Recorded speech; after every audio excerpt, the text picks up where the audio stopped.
I was going to do physics as an undergraduate, and then I got a chance to go to the island of Bali when I was a junior, I guess. And I had just about decided that I was not going to break new ground in physics. And I read some anthropology, and it was fascinating, so I thought I'd give that a try.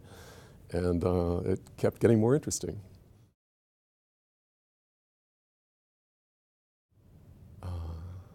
Read.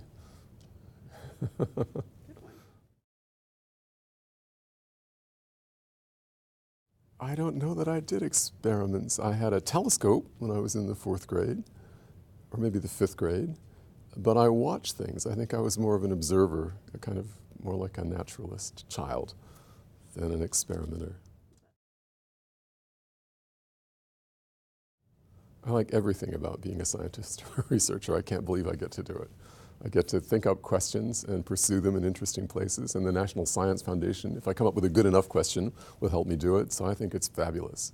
I think it's a dream career. Clarity, I think.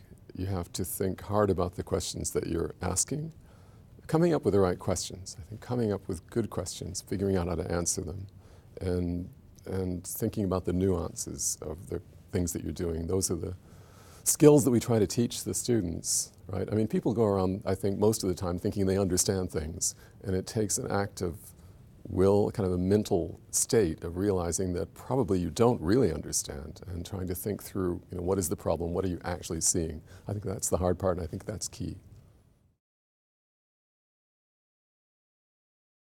Well, one benefit of my research is that there is now a new World Heritage, a UNESCO World Heritage on the island of Bali for the subaks and the water temples that I've studied over the last couple of decades. And I was able to write the nomination document and shape that plan. So that, I hope, will have a real effect for the people within the sites, for the Indonesians.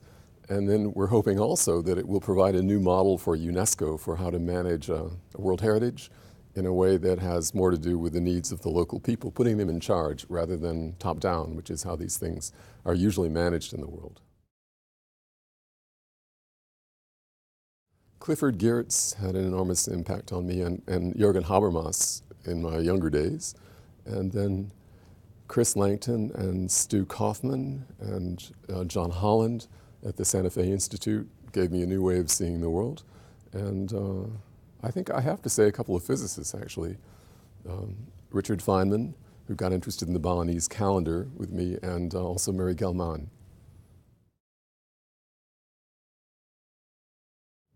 I spent a lot of time in Indonesia, which is sort of a hotspot. It is the hotspot of hotspots for biodiversity, both the terrestrial and marine biodiversity. And things are deteriorating very fast there. So I think what people would be surprised by is the rate of change. In other words, what we're doing to the planet. We can see that really happening most acutely in the tropics.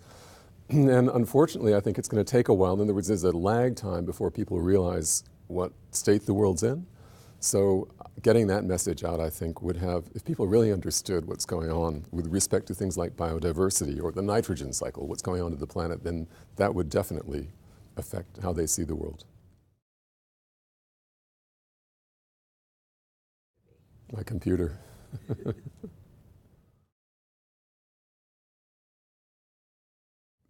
used to be Baroque, but now I've sort of moved into the 19th century, taking a few, little steps towards the 20th century.